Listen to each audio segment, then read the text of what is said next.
Take two. Chapter 3, Parker Elias. I love the sound the pickup truck makes when the motor roars to life. It's even cooler now. That little muffler problem, but that'll only last until mom and dad save up enough money to get it fixed.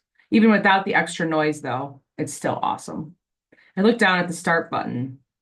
Negan, rats, pots. That's what I saw the first time anyway. Now I know what it really says. Engine, start, stop. That's what reading is for me. I see all the letters, but they're kind of a mismatch. Like my class at school, which is SCS-8, although it looks like SS8-C or S8-SC or even C-S8S. Messes me up at first a little until I figure out where I have to go. Then it doesn't matter what order the letters and numbers are in. The pickup jounces over the packed dirt of the driveway before bumping onto the paved road where our property ends. Our farm is right outside town, so I haven't gone very far when a police car pulls up beside me. The cop gives me a thorough once over with his eyes. I'm used to it. Kind of small for my age, so I look like a 12-year-old out for a joyride. I thought that new girl's eyes would pop out of her head when I jumped down from the pickup on the first day of school. Or maybe that's the expression she gives everybody who knocks her book bag halfway to the moon. Let's set the record straight. I'm 14. They don't let you drive any younger than that, no matter what your special situation is. It's okay, though. The police around here all know me. The cop rolls down his window and peers into the flatbed of the pickup, taking note of several bushel baskets of fresh tomatoes. You're just taking those over to the farmer's market, right, Parker? He calls. Right, officer. Straight to school after that. I shake my head. First, I have to pick up Grams. The cop frowns. Grams? My grandmother, I explain. I have to take her to the senior center, then school.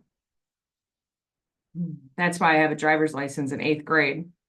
It's a provisional license, although to me, it usually looks more like rival Snoopy Isolins. I'm allowed to drive the pickup so long as it's for farm business or for Grams, who's pretty old and sometimes kind of confused, no offense.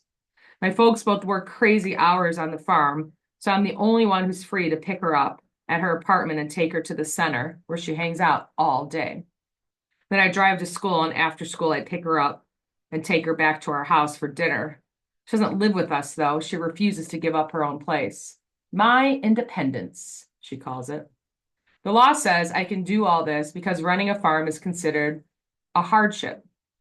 That's pretty stupid because we actually prefer living outside the city and having tons of open space when everybody else is stuck on a little postage stamp of grass.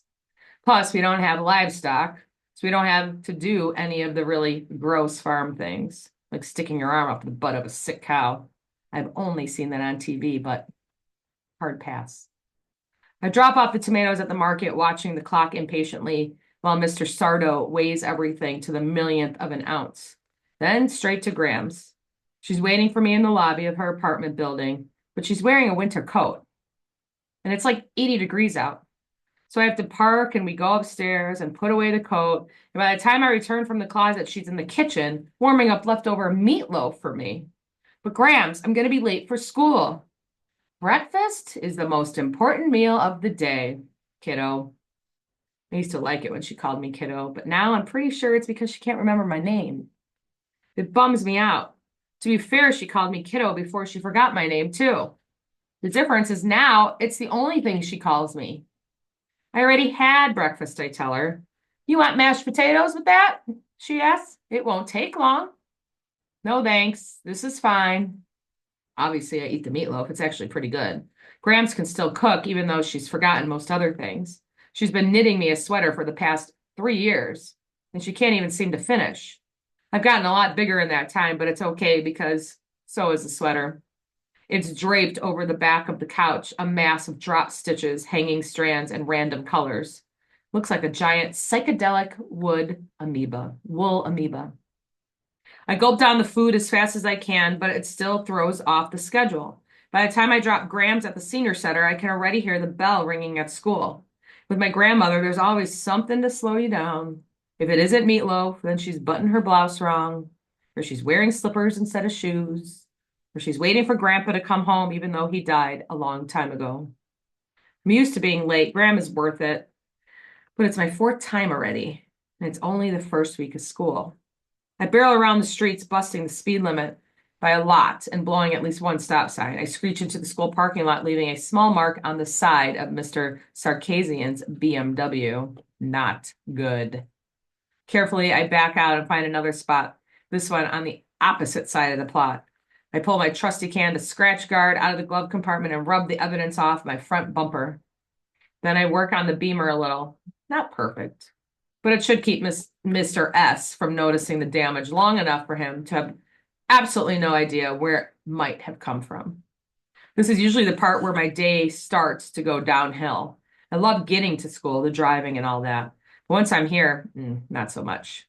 There's no problem with the building and the teachers are okay, I guess. Just happens to be a place where I'm bad at everything that's considered important.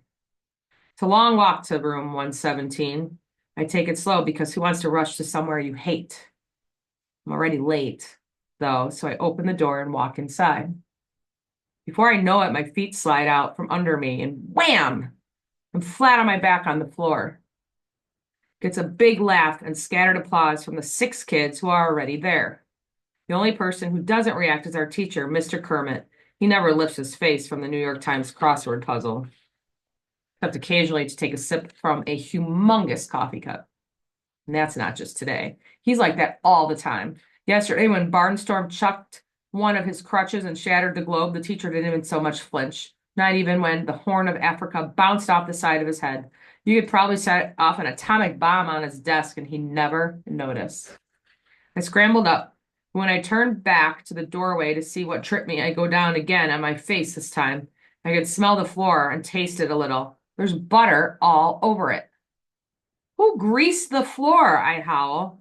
The kids laugh louder, enough to penetrate the cone of silence and capture Mr. Kermit's attention.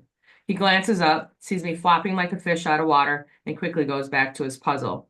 If he's not the worst teacher in the world, he's definitely bottom 5. Most embarrassing of all, Kiana has to rescue me. She's the girl whose backpack I hit with the truck. She hauls me far enough from the buttered area so I can stand upright again. My shoes are still a little slippery, but at least I can walk to my desk. Kiana turns to the rest of the class. Who did that? Raheem, who's fast asleep, lifts his head off his desk and looks around like a deer in headlights. Did what? Let it go, I murmur, red-faced. Why should you? She demands. Someone buttered the doorway. Mr. Kermit's not going to stand for that. Then absent-minded, comes from the direction of the teacher's desk. Shh. I drag my broken body into my chair. Who's the mystery prankster who almost put me in intensive care? Plenty of possibilities in this class. Barnstorm, the injured sports star. He gets away with everything. At least he did until they put him in SCS-8.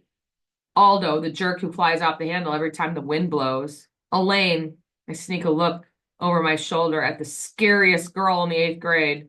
Oh, please don't let it be her.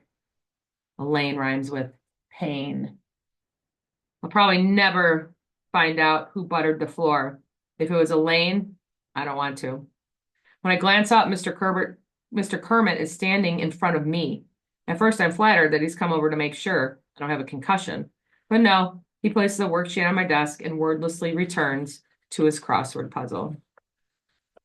That's what we do in the special, self-contained 8th grade class. At the beginning of each period, Mr. Kermit hands us each a worksheet. No one does them. At least that's how it was at the beginning. There were a lot of paper airplanes sailing around the room for the first few days. I figured Mr. Kermit would get mad, but he never made a peep about them. So the airplane stopped. What was the point of making them if you couldn't get a rise out of the teacher? Eventually, it got so boring that the only possible thing to do was the worksheet. It's kind of hard for me, though, because the letters get all jumbled up. Even if it's math, they never just ask what's 5 plus 3. They have to make it into a story about 5 brown rabbits and 3 white rabbits having a rabbit coalition. This is where I get lost. Cotillion looks a lot like licit loon to me. I'm hunched over my paper, trying to make heads or tails of what seems to be unbreakable code, when at the desk beside me, Kiana sets down her pen and peers at my paper. which is as untouched as the minute I got it. You haven't started yet? She hisses. Sure I have, I replied defensively. She isn't sold. What question are you on? One, I shoot back. I'm taking it slow, okay? I return to work, staring at the letters, willing them to arrange themselves in a form that makes sense to me. I guess I look like a scientist peering into a microscope because she blurts, "You can't read." Yes, I can, I said defensively. I'm just pacing myself. She reaches over and plants a finger on question one. What does that say? There's no talking in class, I tell her. You want to get us in trouble? Mr. Kermit takes a long, loud slurp of his giant coffee. Read it, she orders. And I don't. It's not that I can't, but it would take time. I don't feel like it, I mumble. Parker, she urges, this is stupid. You can get help with this. You just have to tell the teacher. But nobody can help you. They don't know there's a problem.